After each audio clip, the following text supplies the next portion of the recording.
N इम्टियल novels home, सबसे बड़ी martial बहन ने इलाज छोड़ दिया। EMSGUT, अध्याय 10। सबसे बड़ी मार्शल बहन ने इलाज छोड़ दिया। अध्याय 10। पिछला अगला विषय सूची। सेटिंग्स। लहरें वेनरेन येल के शरीर में गोल गोल घूम रही थीं। उसकी लंबी आस्तीन के नीचे छिपी हुई सफ़ेद मुट्ठी की नसें उजागर हो गई थीं, और एक हल्की चरचराहट वाली धारा बह रही थी। हवा चलती है। ठंडक के कारण लड़की के विचार धीरे धीरे दूर चले गए। 2 साल पहले जोंगमिन के गुप्त क्षेत्र के अभियान के दौरान वेनरेन येल ने पहली बार सीनियर सिस्टर बायलियान से मुलाकात की, जिन्हें झू यानफेंग की पहली सीट के नेतृत्व में जन्मजात संत के रूप में जाना जाता है। बर्फीले तूफान में बायलियान ने अपनी आंखों के कोने से गिरती बर्फ को पोंछने के लिए अपना हाथ उठाया, जिसने वेनरेन येल पर गहरी छाप छोड़ी। सांसें थोड़ी रुकी हुई, दिल की धड़कन ढोल की तरह।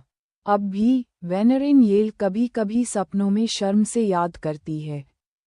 इसके बाद गुप्त क्षेत्र में स्टोन मैन ने उसका पीछा किया। सीनियर सिस्टर बायलियान, जो वहां से गुजर रही थी, ने जादू का इस्तेमाल करके स्टोन मैन के पैरों को लपेटा और उसे बचाया। तब से वेनरेन येल ने बायलियान को अपना लक्ष्य बना लिया। लेकिन क्यों? उसने अपने निचले होंठ को दांतों से काटा, और ऐसा लगा जैसे उसके होंठ से खून टपकने वाला है। वेनरेन येल समझ में नहीं आता। बायलियान उसकी ओर सीधे देखने को भी क्यों तैयार नहीं है? सिर्फ इसलिए कि वह एक साधारण मनुष्य है? वेनरेन येल असंतुष्ट हैं। भले ही हवा और गड़गड़ाहट उत्परिवर्ती आत्मा जड़ों की तुलना एक प्राकृतिक संत के नाम से नहीं की जा सकती है, फिर भी उनमें अमर बनने का आभास होता है। पट इसी समय उसकी ओर से आती कदमों की आवाज से वेनरेन येल की नींद खुल गई। क्या यह वरिष्ठ बहन बायलियान है? वह पलटी, उसके चेहरे पर मुस्कान खिलने से पहले ही गायब हो गई, और उसका ध्यान एक छोटे से आकार पर गया, जिसकी लंबाई 1.5 मीटर से भी कम थी। इस मौसम में जब शरद ऋतु गहरी हो रही है और पहाड़ों पर ठंड है, बैंगनी डबल पोनीटेल लड़की जो अचानक दिखाई दी, उसने नीले बैंगनी छाती की लंबाई वाली स्कर्ट पहनी हुई है जो उसने बदल दी है। उतार चढ़ाव हैं, और यह बंजपन में जिद्दी है। आर्यू स्कर्ट के हेम को चिकने छोटे पैरों को प्रकट करने के लिए काटा जाता है, और पैरों पर साफ मोजरी की एक जोड़ी रखी जाती है जो ठंडक दिखाती है। सबसे ज्यादा ध्यान आकर्षित करने वाली चीजें थीं लड़की के मुंह में पेनिसेटम का काटना और उसके कंधों पर एक नीली बांस की छड़ी। छड़ी की पूंछ से एक पूरी लौकी लटक रही थी। वेनरेन येल को पता था कि इसमें आत्माएं हैं। उसने दांत पीसते हुए कहा, टोंग याओ। किंग यूफेग की छोटी बहन टोंग याओ 14 वर्ष की थी, जो नींव निर्माण के अंतिम चरण में थी। बायलियान के दृष्टिकोण से उसकी एक और पहचान है, वर्तमान हेड्स पैलेस मास्टर, भविष्य के हेड्स पैलेस मास्टर और प्रसिद्ध महिला सम्राट की नाजायज बेटी।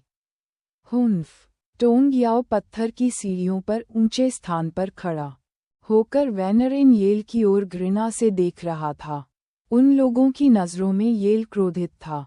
टोंग याओ ने कहा, सिर्फ इसलिए कि तुम सीनियर सिस्टर बाई को चुनौती देना चाहती हो, तुम सच में नहीं जानती कि आसमान कितना ऊंचा है। किंग्यू पीक पर मौजूद बंदर तुमसे ज्यादा होशियार हैं। अपनी स्थिति का पहले ही पता लगा लो। अपने ऊपर शर्म मत लाओ। वेनरेन येल ने गुस्से से कहा, टोंग याओ, यह मत सोचो कि तुम मुझसे छोटे हो, इसलिए मैं तुम्हें सबक सिखाने की हिम्मत नहीं करूंगा। यूयुए बेतहाशा भौंकता है, मैंने ऐसा अज्ञानी व्यक्ति कभी नहीं देखा।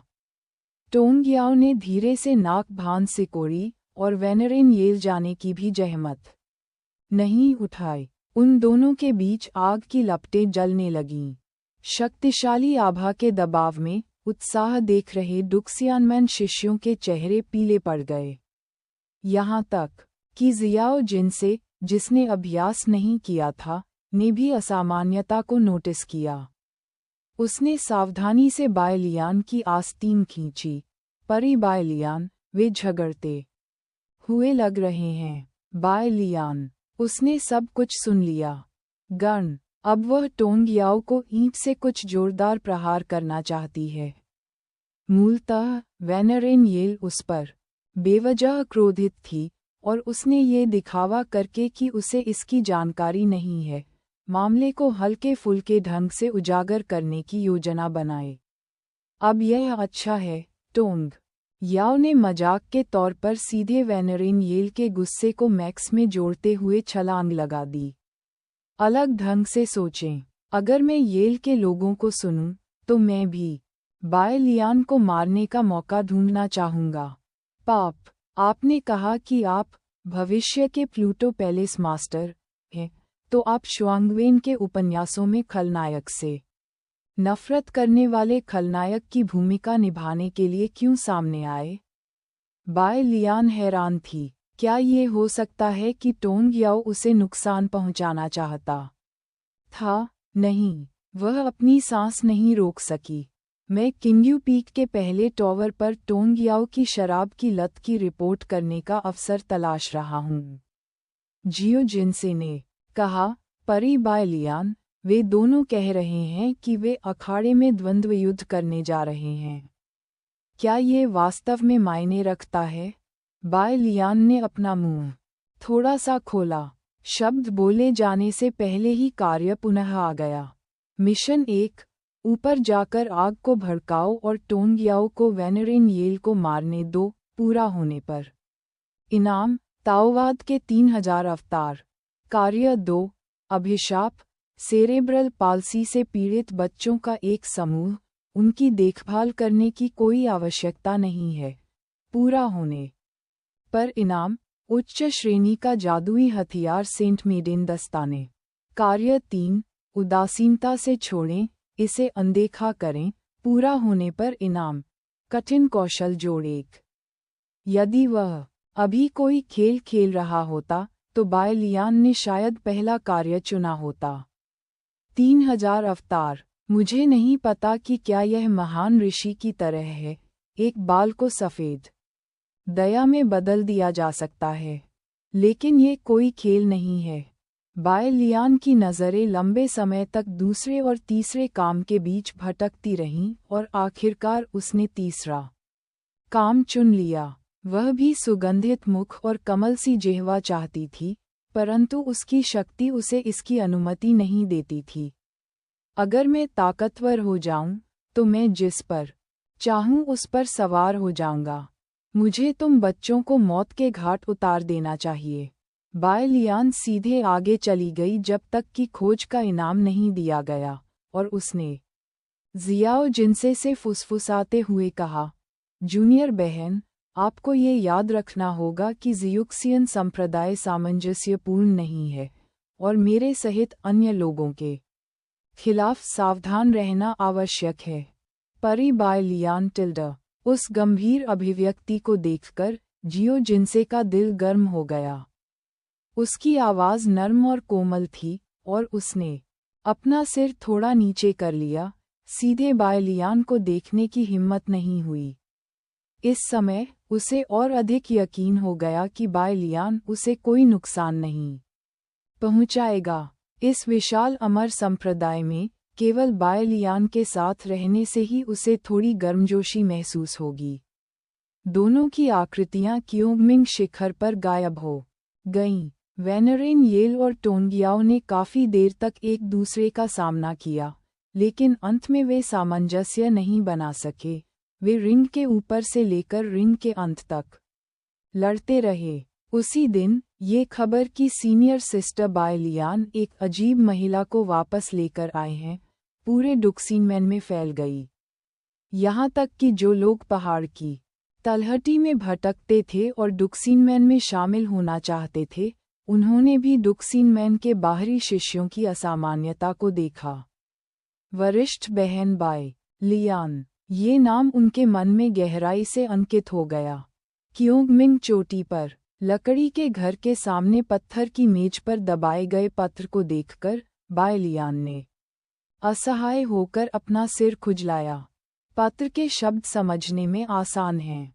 ऊपर वाले ने पहले ही तय कर लिया है कि जूनियर बहन को पढ़ाने का काम तुम्हारे द्वारा किया जाएगा बाय लियान। खेल की कहानी की तरह मास्टर एन लैन को भी यह नहीं पता था कि उसे कहाँ भटकना है।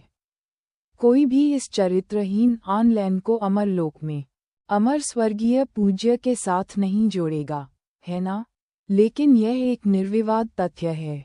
वे एक ही व्यक्ति हैं।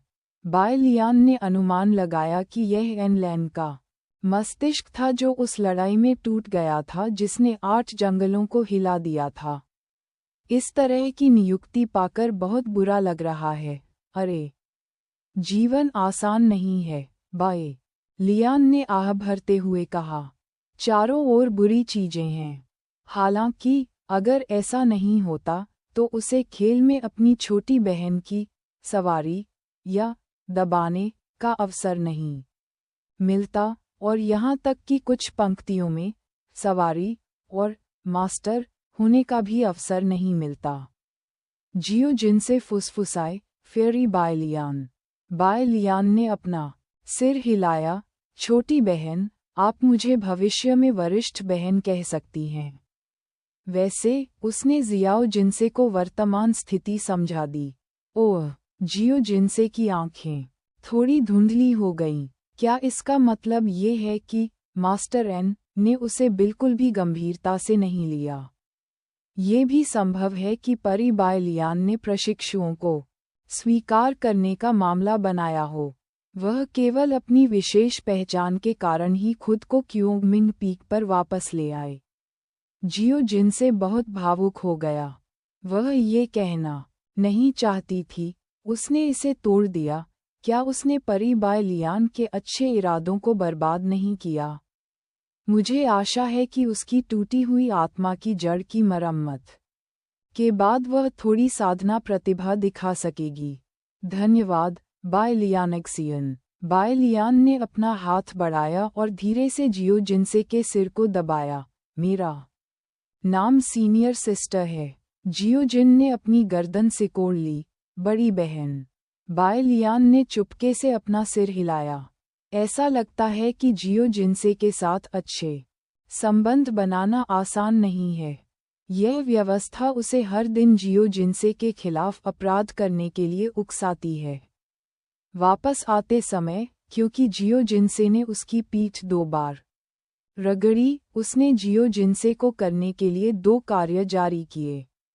वास्तव में कुछ नहीं। आज देर हो रही है। आप पहले इस घर में रुक सकते हैं और मैं कल आपकी आध्यात्मिक जड़ों को दुरुस्त करने में आपकी मदद करने का कोई रास्ता ढूंढूंगा। ठीक है। जियो जिनसे को अचानक कुछ याद आया। आप क्या कहती हैं, सीनियर सिस्टर? ऐसा लगता है कि वहाँ केवल एक ही कमरा है। बाय लियान ने कहा, मुझे सोने की जरूरत नहीं है। मुझे रात में अभ्यास करना है।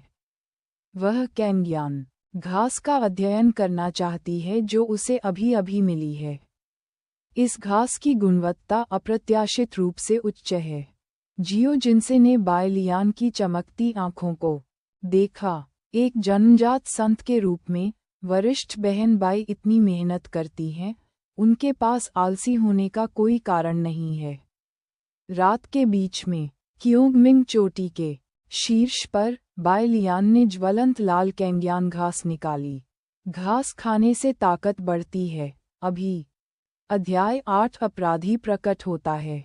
शाम की हवा नीले पत्थर पर बह रही थी और हल्की गर्मी थी। पिछला अगला विषय सूची। शोजो एके और उपन्यास सुंदर महिला मैच।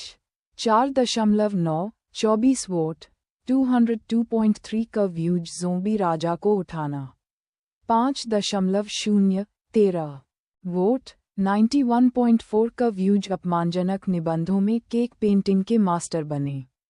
4.5 12 वोट 115.4 का व्यूज और देखें हमारे बारे में हमसे संपर्क करें। कुकी नीति DMCA गोपनीयता नीति उपयोग की शर्तें कॉपीराइट सर्वाधिकार कॉपीराइट 2019 MTL Novels.com